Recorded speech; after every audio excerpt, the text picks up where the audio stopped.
खुलुमबाय रायजोफोर दिनैनि गोदान भिडिअ बयखौबो बरायबाय दासिमनि माखासे गोनां खौरांफोर लानानै फैदों नोंथांमोना भिडिअखौ जोबजासिम नायलांदो भिडिअखौ मोजां मोनोब्ला अन्नानै मोनसे लाइक खालामदो आरो सानफ्रोमबोनि खौरां लानो थाखाय चेनेलखौ साबस्क्राइब खालामनानै बेल आइकनखौबो अलाव होनानै लादो अब्ला दासिमनि खौरांफोरा फारियै थांनाय 19 जानुवारि खालि कारिगावआव सिखोना राजा बिस्मितखौ फासि बिसि बुथारनाय जाथायनि सायाव सिखोना राजा बिस्मितनि बिहाव बरन्दा बसुमतारिया खौरांगिरिफोरनि सिगाङाव बुंदों राजा बिस्मितनि बुथारजानाया मोसौ सिखावनाय सन्देहजों बुथारजानाय जायाखै नाथाय बाहेरानि मानसि सोरनिबा थुलुंगा होनायाव गासै प्रि प्लान पलिसि खालामनानैसो राजा बिस्मितखौ बुथारनाय जादों बेखायनो बे जाथायनि सायाव गोथौयै नायबिजिरनानै मानि थाखाय बुथारनाय जाखो बेखौ नायबिजिरनांगौ आरो दायनिगिरिफोरखौ गासैखौबो हमनानै फासि होनांगौ होनना दाबि खालामदों रुंसारि सिखोना जोहोलाव राजा बिस्मितनि बिहाव बरन्दा बसुमतारि बिथाङा लोगोसे जाय सावथाल हारिनि सुबुंफोरा हाथियार लानानै बर'फोरनि सायाव दाउ अमाफोर बायदि गावथारनो नागिरनाय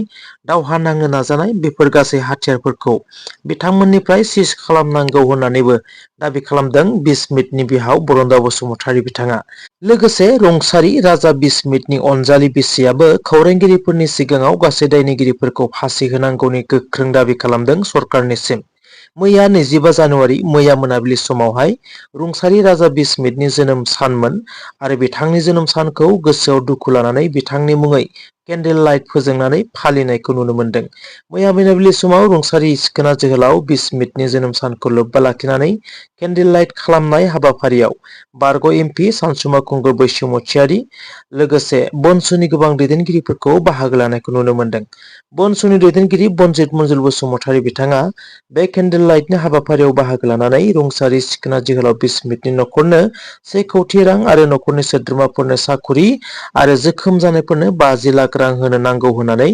सरकारनिसिम दाबि खालामदों फैगौ 27 जानुवारिखौ बिटिआर एकर्ड डे फालिनायजों लोगोसे मोनफ्रोमबो जिल्ला दखरा आरो मिरु एबसुनिफ्राय बिटिआर एकर्डनि दफाफोरखौ आबुङै मावफुंनांगौनि थाखाय 10,000 पस्टकार्ड भारतनि प्राइम मिनिस्टार नरेन्द्र मदिनिसिम दैथायहरगोन आरो 5,000 इमेल दैथायहरगोन होनना फोरमायदों मिरु एबसुनि गाहाय आफादगिरि दिपेन बर' बिथाङा बिटिसिनि गुबुन गुबुन जायगायाव साहा बागाननि मावसुमाफोरनो 5,000 अनसुंथाइ राननाय हाबाफारि मैयानि समाव नुनो मोन्दों कक्राझार जिल्लायाव दलिबारि टि इस्टेट मरनय टि इस्टेट आरो कक्राझार टि इस्टेट बे मोनथाम बागानाव 4,076 साहा बागानाव खामानि मावग्रा मावसुमाफोरनो 5,000 रां अनसुंथाइखौ मैयानि समाव बिटिसिनि चिफ हाग्रामा महिलारि आरो कक्राझार जिल्ला बेंगिरि पंकज चक्रवर्तीनि नुजाथिनायाव आरो गोबां इएमफोरनि नुजाथिनायाव रानना होनायखौ नुनो मोन्दों हिन्दी रावजों भिडिअ बानायग्रा इउटुबार बर' फिसा बि बयसनि सायाव हरनि समाव माखासे दुथांफोरा गाग्लोबनाय जाथायनि सायाव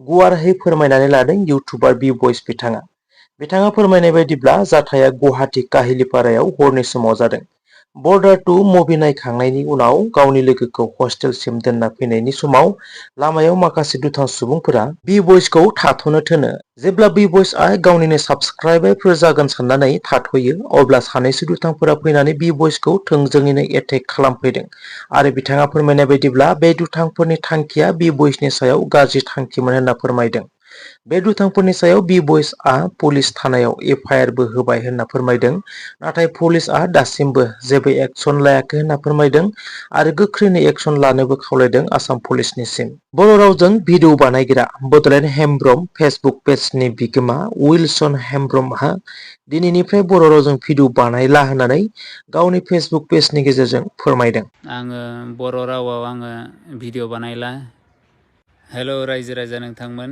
गिबियावनो सानजौफुनि गाहाम हामलायनाय अननाय आरो सिबिनायखौ नोंथां बयनिसिमबो जासिहरग्रोनाय जाबाय थ' लोगोफोर जोङो मिथिखागौ कि बे क'क्राझाराव जानाय दावरावनि उनावनो गोबाङानो आंनि भिडिअखौ इउज खालामदोंमोन पुराना भिडिअखौ ओमफ्राय बेवहाय गोबाङानो निउस मिडिया चेनेलफोराबो आपल'ड खालायना लादों गावसोरनि चेनेलफोराव कि नायदो बड'लेण्ड हेमब्रमा मा बुंगासिनो होननानै ओमफ्राय बिदिनो गोबां क्रिएटर्स बा भिडिअ बानायग्राफोराबो आंनि भिडिअसखौ डाउनल'ड खालायनानै आपल'ड होलाबायगासिनो भाषाखौ रोङालासेनो आङो मा बुंदोंमोन बुङाखैमोन बेफोरनि मिनिंखौ बिजिरालासेनो गोबाङानो आपल'ड खालामदों बे पार्सनेल क्रिएटर्सफोरखौलाय आङो जेबो बुंथ'ला जायफोरा भिडिअस बानायनानै हगारो नाथाय बे निउस चेनेलफोरखौसो एसे बुंनो सानो आरोना कि निउस चेनेल जानानै बिदि बुस्थुफोरखौ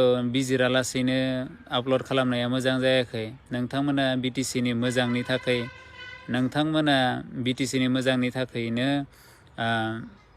निउस हगारखायो दा नामा? आं निउस मिडियाफोरखौ सोंदों। जुदि मोजांनि थाखाय मोजांनि थाखाय निउसफोरखौ हगारोबालाय मानोथो आरो बिदि सानालासेनो मानोथो मिथियालासेनो बिदिलाय हगारनांगौ?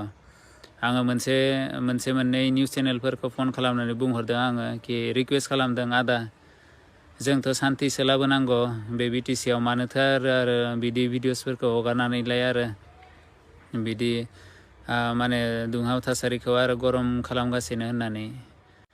आरो गोबाङानो सैथो खोथाखौ बुंदोंमोन कि बड'लेण्ड हेमब्रमनि गोजाम भिडिअ बियो बेफोरखौ जानला मानला दायो हगारनाङा होननानै।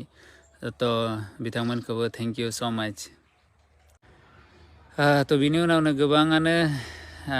गोबाङानो अबसे आं माने नोंथांमोनाबो कमेन्ट्सफोराव नायनो हागोन कि गोबाङानो बुंदों आरोना बेफोरखौ बुंजाला। आं स्क्रिनशटफोरखौबो ओरैनो बे सेन्टेन्सफोरखौ देखायगोन सानदोंमोन, बेफोरखौ देखायला। गोबाङानो गाज्रि बुंदों, गोबाङानो मोजांबो बुंदों। थ' बेनिखायनो आं सानगासिनो कि भिडिअ बर' रावाव बानायला नामाथाय होननानै।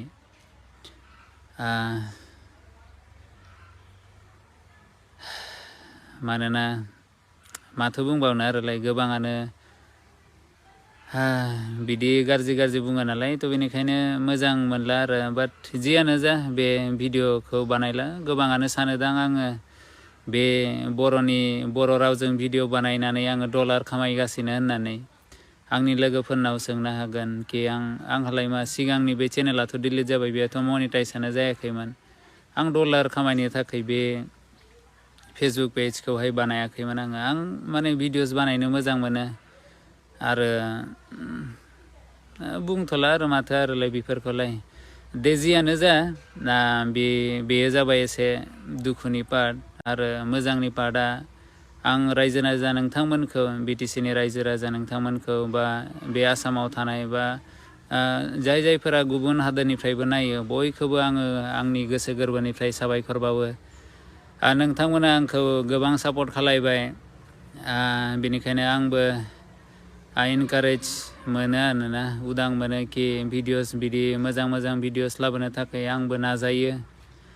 सम मोनिनि थाखाय आंबो इउटिउबफोरावबो हगारनो हाया गोलावफोरखौ, बेनिखायनो फेसबुकआवनो सर्ट्सफोरखौ हगारो आरोना, माने समनि आंखालनि थाखायनो। आं नोंथां बयखौबो आङो सापर्ट होनायनि थाखाय थेंक इउ। बिटिसि बा गासैबो जायहा आंनि फेमिलियाव दं, जायहा आंनि भिडिअसखौ मोजां मोनो, बर' हक सान्थाल हक बा जायानो आसामिस हक, आसामिसफोराबो आंनि भिडिअसखौ नायो, आंखौ लोगो मोनबा मोजां रायलायो। थ' आङो बेनिखायनो गासैखौबो आङो साबायखर बावो। आरो आङो सानाखैमोन कि उन्दै गथ'फोराबो आंखौ माने एफा अननाय होगोन आरोना।